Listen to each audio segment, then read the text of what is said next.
Hello मेरे प्यारे दोस्तों, मैं आपका दोस्त रितेश कुमार आप सभी को नए वर्ष की शुभकामनाएं देता हूं। मैं इस नए वर्ष में एक नई ज़िंदगी की शुरुआत के लिए एक नई प्रेरणादायी कहानी के साथ उपस्थित हो रहा हूं। मुझे आशा है कि ये कहानी इस नए साल में एक डूबते हुए ज़िंदगी को किनारे तक पहुंचाने में मदद करेगी। इतिहास बताता है कि बड़े बड़े विजेताओं को भी जीत से पहले हताश कर देने वाली बाधाओं का सामना करना पड़ा। उन्हें जीत इसलिए मिली कि वे अपनी असफलताओं से मायूस नहीं हुए। हमारा इम्तिहान लेने के लिए ज़िंदगी में कभी जीत की खुशियाँ आती हैं तो कभी गम मिलते हैं। यह हम पर निर्भर है कि उनका सामना कैसे करें। जीत कोशिश किए बिना नहीं मिलती। ये कहानी भी एक ऐसे ही संघर्ष की है जिसमें एक कैटरपिलर तितली में कैसे बदलती है।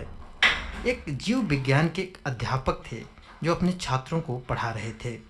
उन्होंने ये बताया कि कैटरपिलर तितली में कैसे बदल जाती है। उन्होंने छात्रों को बताया कि कुछ ही घंटों में तितली अपनी खोल से बाहर निकलने की कोशिश करेगी।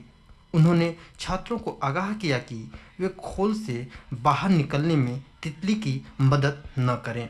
इतना कहकर वह कक्षा से बाहर चले गए। छात्र इंतज़ार करते रहे। तितली खोल से बाहर निकलने के लिए संघर्ष करने लगी। छात्र को उस पर दया आ गई। अपने अध्यापक की सलाह न मानकर उसने खोल से बाहर निकलने की कोशिश कर रही तितली की मदद करने का फैसला किया। उसने खोल को तोड़ दिया, जिसकी वजह से तितली को बाहर निकलने के लिए और मेहनत नहीं करनी पड़ी, लेकिन वह थोड़ी देर में ही मर गई।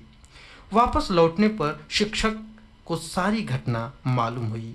तब उन्होंने छात्रों को बताया कि खोल से बाहर आने के लिए तितली को जो संघर्ष करना पड़ता है, उसकी वजह से उसके पंखों में मजबूती और शक्ति मिलती है। यह प्रकृति का नियम है। तितली की मदद करके छात्र ने उसे संघर्ष करने का मौका छीन लिया।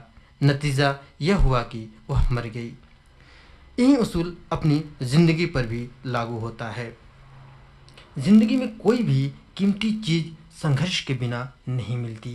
यही अटल सत्य है, यानी संघर्ष ही जीवन है।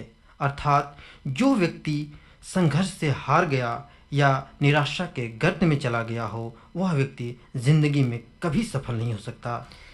इसलिए मेरे प्यारे दोस्तों, मैं आप सबसे यही कहना चाहूँगा कि आप इस पिछले साल में चाहे जितने भी निराशा का सामना किए हों, संघर्ष का सामना किए हों या किसी आदत से परेशान हों, आप उससे कभी भी हार मत मानिए। उसमें एक नया इनोवेशन करके, एक नई कमिटमेंट के साथ, एक नया दृढ़ संकल्प करके आप इस स्ट्रेटजी को फॉलो करिए कि कभी भी आप संघर्ष के बिना कोई भी चीज़ प्राप्त नहीं कर सकते। यानी आपसे जो भी कुछ कमी रह गई, उस कमी को सुधार करके इस पथ पर आगे बढ़िए।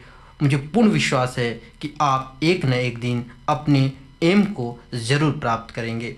इस सभी विचारों के साथ मैं आप सभी को पुनः नए साल की हार्दिक शुभकामनाएं देता हूं।